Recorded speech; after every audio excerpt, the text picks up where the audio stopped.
Hey everyone, welcome back to my channel. My name is Casey-a. Thank you so much for being here. Today's video is about tretinoin and how you can use it to help fade and treat your post-inflammatory hyperpigmentation and marks left behind by acne, which I am very familiar with. I'm dealing with sort of an ugly hair phase, which is kind of putting me off filming, but I'm like, just got to see past it because it's such a first world problem. Anyway, if you see something crawling around in the background, that is my pet tortoise and he's just out and about, so don't worry, it's not a rat or anything like that.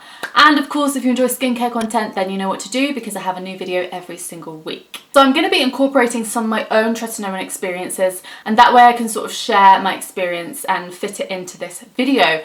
I do have separate videos on tretinoin, which I will link down below, card and all that stuff to you guys. I'm going to make this a little series on my channel of treatments that can help with post-inflammatory hyperpigmentation. So we're going to start with tretinoin, but we will be going into azelaic acid, niacinamide and other treatments. If you are interested, then of course subscribe down below. So let's get straight into it. Basically, what is tretinoin? Let's start with that. So tretinoin is a topical retinoid, and that differs from retinol. So retinoid and retinol are two different things. Retinoids are more effective than retinol, but with that comes some harder side effects. Tretinoin is also sometimes called retin A or vitamin A. They all sort of go into the same family.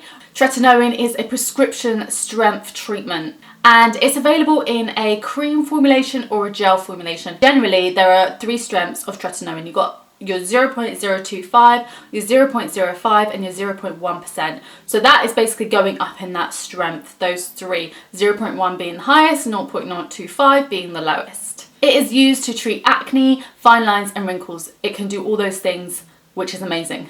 However, tretinoin cannot be used if you are breastfeeding or pregnant or during pregnancy. So some of the side effects of tretinoin include dryness of the skin, peeling, redness, tingling sensation and purging. Purging is essentially when your skin may get worse before it gets better, especially dealing with acne. I know for some people that can be hard to kind of process that actually your skin's going to get much worse before it gets better. It's not like that for everybody. Not everybody purges. I personally did, which I'll talk about later. But you've got to bear in mind that your acne may get considerably worse, more amounts, more spread across your face as tretinoin begins to work. So how does tretinoin work and how will it help to fade your dark marks and your post-inflammatory marks? So basically what tretinoin does is it speeds up your skin cell turnover, meaning you'll be shedding more skin throughout the month. And this will be happening at a much higher frequency. So you'll have a lot more dry skin, dead skin cells coming off of your face. And therefore that allows for rejuvenation of the skin, revealing fresher, clearer skin, increases skin cell turnover and reduces inflammation on the skin. So this is the tretinoin cream that I used in the past and it is by the brand Ketrel. It's 0.05%. I personally got my tretinoin over the counter in Portugal. So in different countries you can get it over the counter. You don't need a prescription, which was obviously great because I was in Portugal, I was on holiday and I thought, you know what, let me pick this up for my acne. And I did. I got a few tubes and it is so much less expensive also. I do know that some people get their tretinoin through online pharmacies. I think there are some kind of legit ones. I will try and link some down below, but generally I'm not involved with that. I've never bought it that way. The only way I would consider that you do not do it is through eBay or something like that. You know, if you want to risk it, then you know, you do you. But personally, tretinoin is such, you know, it's a medicine and it's prescription strength and you want to be cautious with it, and getting it on eBay when you don't actually know what you're buying is risky, and I would never advise that for any medication. And a topical cream that's going to go on your face matters. One of the ways I would recommend you getting tretinoin is through your dermatologist. So how to use it? Okay, let's just get straight to it. When you've got your tretinoin cream, you're going to want to cleanse your face. It's going to be a treatment for the evening. So you're going to cleanse your face with a gentle cleanser. You're going to let that dry, like just let your skin dry. Once your skin is dry, you apply a pea-sized amount. Yes, literally a pea-sized amount, because I have been there and used too much. You do not want to do that. Your skin will not thank you. It will not benefit you in any way. Use the smallest amount you possibly can and spread it thinly across the skin or affected areas that you want to target. Like I said, you want to build up the strength, so you can start at 0.025. It's very beneficial. Don't underestimate it and think, oh, this is the lowest percentage, it's not going to benefit me.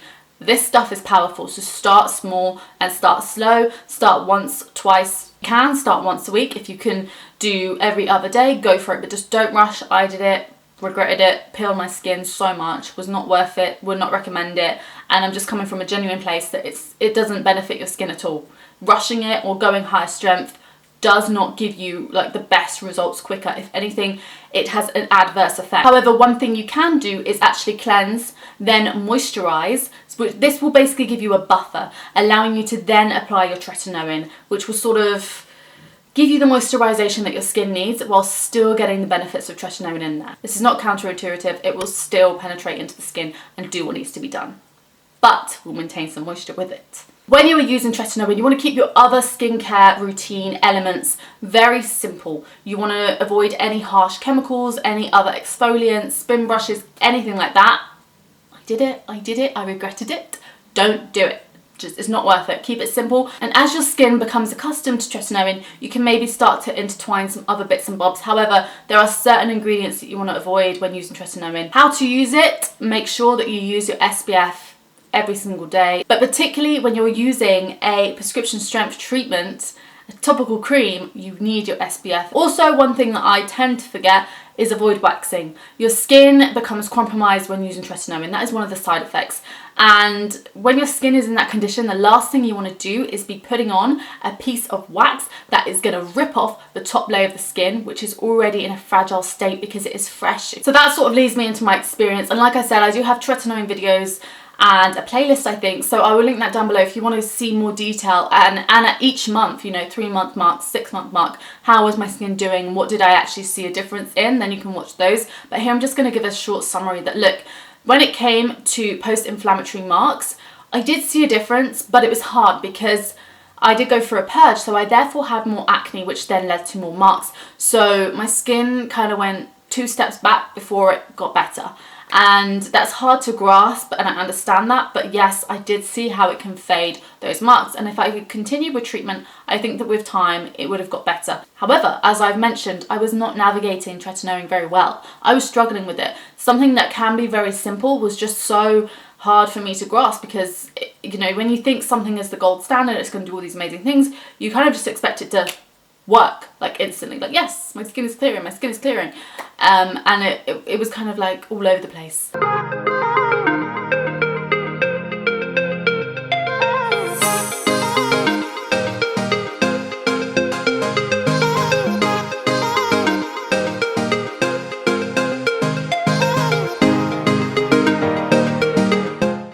My experience with it is that it can do that for you, but you need to use it correctly, you need to use it carefully, and the reason I switched was because I was still experiencing explosive whiteheads on my chin, and I just felt like my formulation of my tretinoin cream was not the best for me, perhaps, especially because that's some of the feedback I got from you guys online. And I agree, I would definitely prefer a gel or a lotion, which I prefer in my skincare routine anyway. So yeah, I ended up switching to adapalene and going for a dermatic treatment, which I have stuck with all this time, and I'm really, really grateful.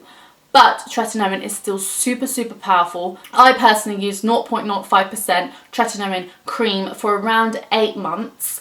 I did see results. It was slow building. Obviously, because I was documenting it on YouTube, I have footage and I have photos to compare my skin and to be like, wow, this really actually did help, which is something I recommend, not to obsess over it and do a picture every single day. That's not always necessary, but every couple of weeks, take a photo and just really see where your skin is going. Some of the side effects that I experienced was definitely redness of the skin, peeling, and dry skin. And because I was making some mistakes using tretinoin, my skin barrier was compromised, meaning that it was in a fragile state and applying certain creams might sting or just was not good. My skin was not comfortable, and that's one thing I can recommend, that if your skin is uncomfortable, take a step back. There's no shame in taking a break from your treatment. You're not suddenly just going to erupt in breakouts. Nothing too bad is going to happen, especially if your skin is in that compromised state. Take a break from it. A few days, let your skin kind of rebalance. I see a lot of people asking me, how long does the purge last, or how can I avoid it? Honestly, every single person differs. There's no one set answer that will apply to you. But just know that you're not alone and it happens. And I know I see a lot of people commenting on my videos that now is the best time while you're in lockdown. Let your skin go through it. Keep doing what you're doing to heal your skin and yourself from the inside out, whatever you're doing, and it will get better. And the last question that I have is, how long until I see results? Generally 8 to 12 weeks when it comes to skincare. always recommended. You know, give it 8 to 12 weeks to actually start to work. Things don't actually start working just overnight, boom, it's in your skin, it's doing its thing. These things are a process and they take time, especially when it comes to your skin cell turnover. I think that a lot of people would agree 6 to 12 months is when you will see optimal results. If you are currently using Tretinoin and you're at whatever stage, I hope you're doing well. I hope you're looking after your skin, putting your SPF on, staying positive, and trying to shift your mindset from, you know, just getting into a dark place of my skin is not where I want it to be. It will be where you want it to be soon. Don't aim for absolute perfection. Aim for progress. Your skin can benefit a lot from Tretinoin. It is very highly sought after these days because it is anti-aging, great for acne, good marks. If you are currently purging from Tretinoin or another retinoid, I've been there, I feel you. Stay positive, leave me a comment down below. So thank you so much for watching, guys. Don't forget to subscribe if you want to see more content from me, and I will see you in my next video. Bye!